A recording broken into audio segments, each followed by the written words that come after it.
नमस्कार विद्यार्थ्यांनो, मी आहे वृषाली. मला आशा आहे की तुम्ही चांगलं करत आहात. आता आजचं सत्र सुरू करूया. विद्यार्थ्यांनो, हे भारताचे 2 राजकीय नकाशे आहेत. आपण यांच्यातील फरक शोधू शकता? जर तुम्ही असा अंदाज लावला असेल की हे 2 वेगवेगळ्या कालखंडातील भारताचे नकाशे आहेत, तर तुम्ही अगदी बरोबर आहात.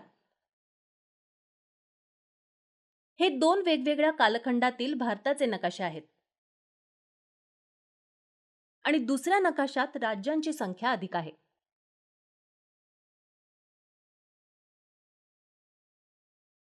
आता तुम्हाला माहित आहे की आपल्या देशात काही काळाने नवीन राज्य निर्माण झाली. तेलंगणाने पाणी, निधी आणि रोजगारासाठी तेलंगणातील लोकांच्या दीर्घ संघर्षानंतर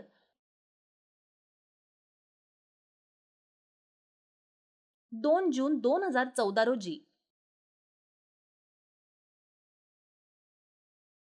भारत संघात पूर्ण विकसित राज्याचा दर्जा प्राप्त केला.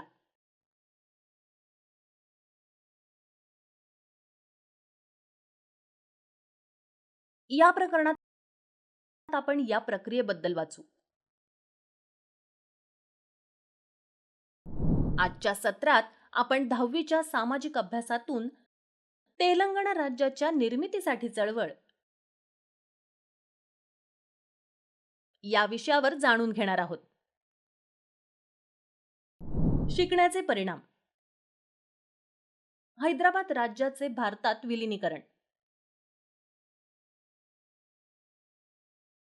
सज्जनांचा करार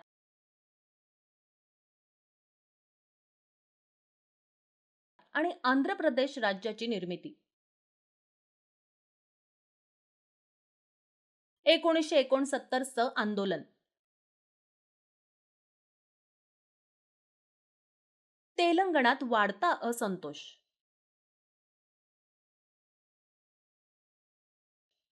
महत्वाचे शब्द. विलीनीकरण. 2 गोष्टींचं संयोजन, विशेषतः कंपन्या एकामध्ये.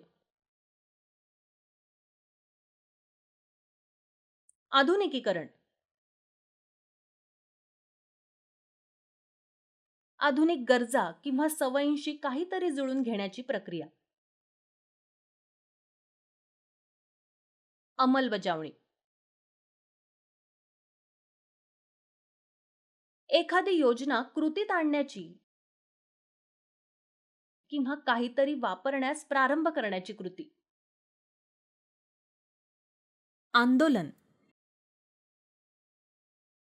चिंता किंवा चिंताग्रस्त उत्तेजनाची स्थिती.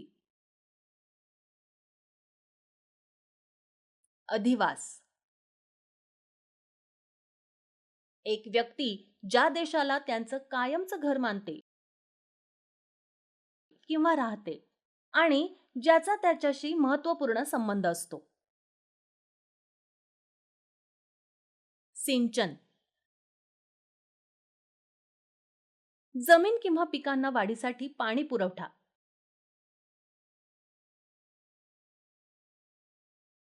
विशेषतः वाहिन्यांद्वारे. या धड्यासाठी संकल्पना नकाशावर एक नजर टाकूया.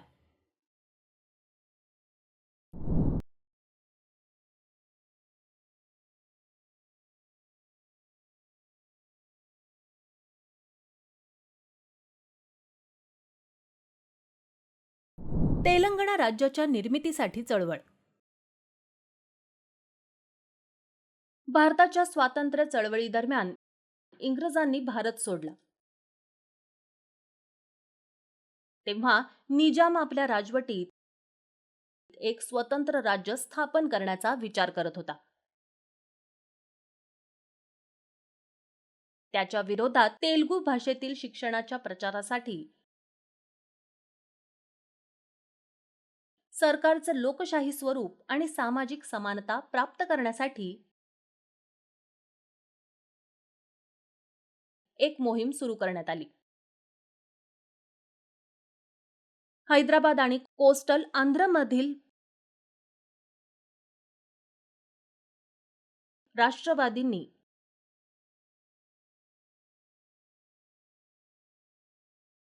जमीन सुधारणावर लक्ष केंद्रित करून आणि डोरासच्या राजवटीला विरोध करत या कारणाला पाठिंबा दिला.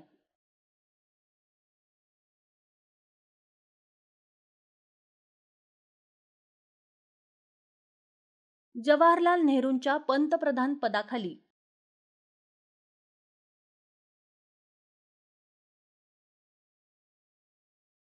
सरकारने हैदराबाद राज्याचे भारत संघात विलिनीकरण सुनिश्चित केलं.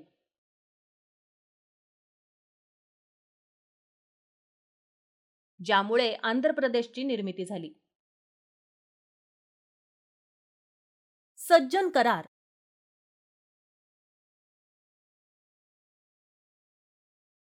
आणि आंध्र प्रदेश राज्याची निर्मिती. तेलंगणा, कोस्टल आंध्र आणि रायलसीमा हे तेलुगू भाषा बोलणारे 3 वेगळे प्रदेश होते.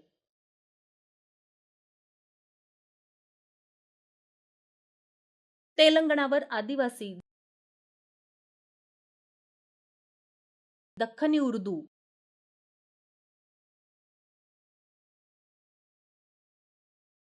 कन्नड,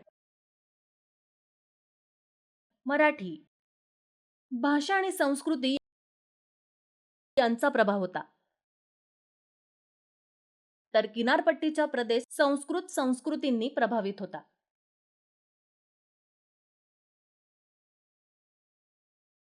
आणि त्यांना इंग्रजी शिक्षणाची सोय होती.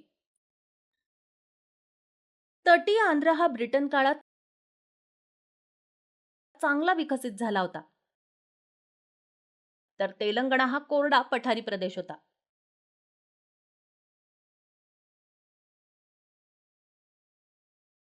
परंतु त्यात नद्या, खनिज साठे आणि जंगलांमुळे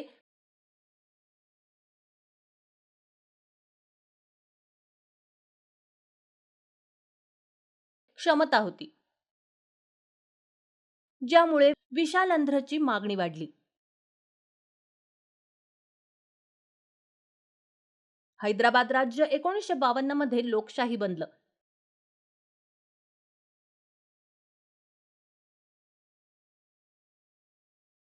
बुरुगुला रामकृष्ण राव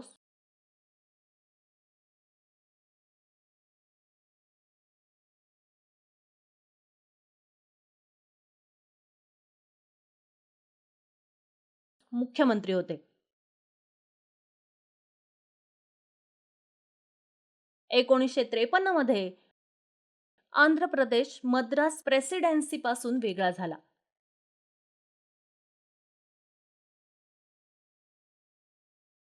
1956च्या जंटलमेन्स कराराने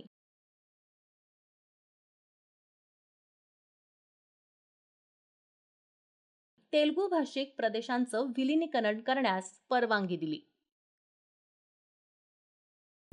करारामध्ये नमूद केलेले सर्वात महत्त्वाचे मुद्दे आहेत. पहिला म्हणजे करारामध्ये प्रमाणबद्ध प्रशासन खर्चाची रूपरेषा दिली आहे. दुसरं, त्यात तेलंगणाच्या विद्यार्थ्यांसाठी शैक्षणिक सुविधा राखून ठेवल्या होत्या.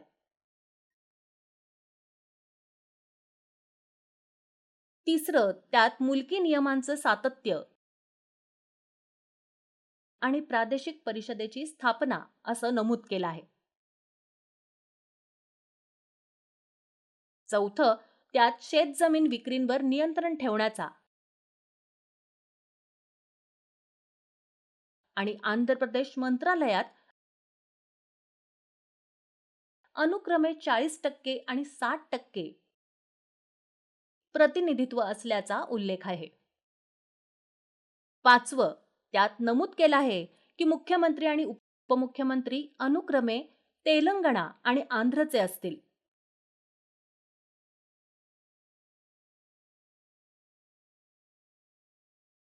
सरकार स्थापनेत समान प्रतिनिधित्व सुनिश्चित करेल.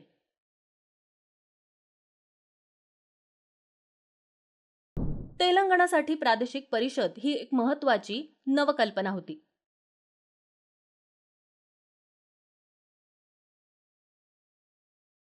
जी प्रदेशाचा विकास, नियोजन, सिंचन आणि औद्योगिक पैलूंवर लक्ष केंद्रित करते. तसेच राज्य संसाधनाचा समतोल खर्च सुनिश्चित करणं आणि तरुणांना शैक्षणिक आणि रोजगाराच्या संधी उपलब्ध करून देणं हे उद्दिष्ट होतं. करारामुळे आंध्र प्रदेशात तेलंगणाची वेगळी ओळख निर्माण केली, ज्यामुळे ते राज्यातील राज्य म्हणून ओळखलं जातं.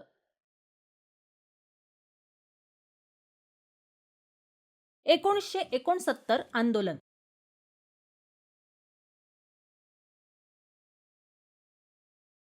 अतिरिक्त महसूल वळवण्यामुळे तेलंगणामध्ये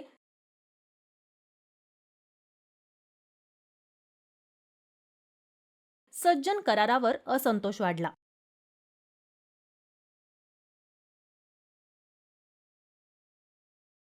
सरकारी नोकरीतील भेदभाव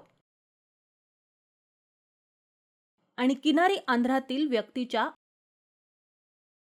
अधिवास दर्जाचे उल्लंघन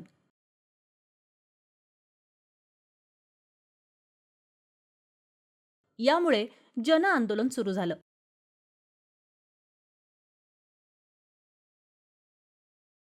निदर्शने,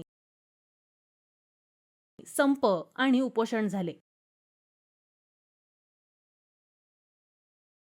आणि त्यामुळे हजारो लोकांचे मृत्यू झाले.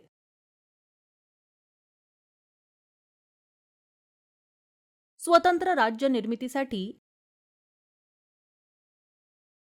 एक मंच असलेल्या तेलंगणा प्रजा समितीने एक नवीन राजकीय पक्ष स्थापन केला. केंद्र सरकारने 8 कलमी योजना प्रस्तावित केली.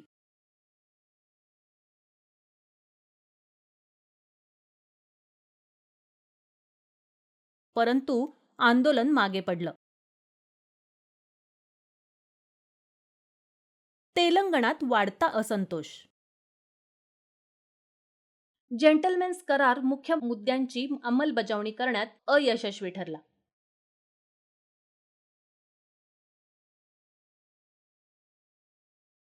आंध्र प्रदेशमध्ये 1956 ते 1990 मध्ये लक्षणीय विकास झाला.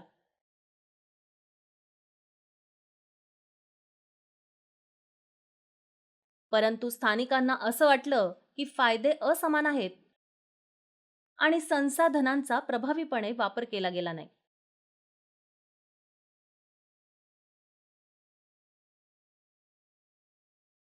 किनारी आंध्र प्रदेशात सकल पीक क्षेत्रामध्ये लक्षणीय वाढ झाली आहे.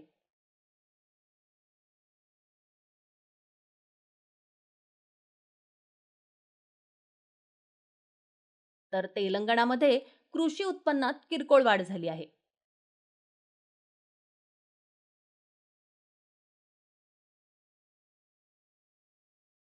ज्यामुळे कृषी संकट, जमीन विक्री आणि शेतकऱ्यांच्या आत्महत्या वाढल्या आहेत.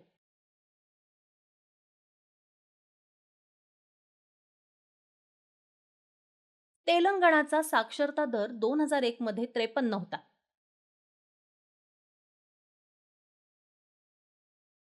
159 महाविद्यालये आणि रुपयांच्या कमी महाविद्यालयीन शिक्षण अनुदानासह कोस्टल आंध्रातील 181 महाविद्यालयांच्या तुलनेत 93 कोटी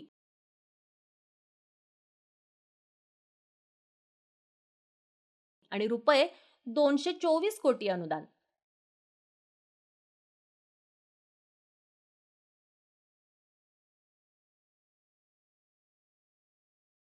तेलंगणाच्या लोकांना सांस्कृतिकदृष्ट्या भेदभाव वाटत होता. तटीय आंध्रांच्या भाषेचा आणि संस्कृतीचा प्रचार केला जात होता आणि त्यांच्या स्वतःच्या इतिहासाचे, संस्कृतीचे शालेय पाठ्यपुस्तकांमध्ये पुरेसे प्रतिनिधित्व केले जात नाही. कोस्टल आंध्र आणि राज्याबाहेरील श्रीमंत लोकांनी तेलंगणातील जमिनीत, विशेषतः हैदराबाद शहराच्या आसपास,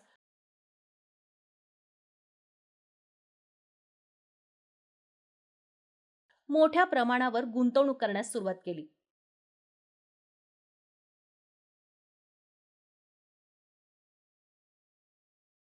तथापि स्थानिकांना त्याचा फारसा फायदा झाला नाही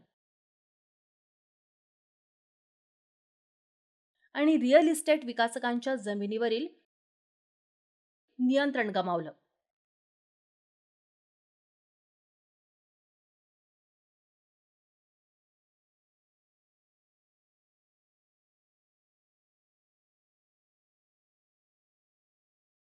घटती मागणी आणि उपजीविकेचं नुकसान यासारख्या समस्यांच्या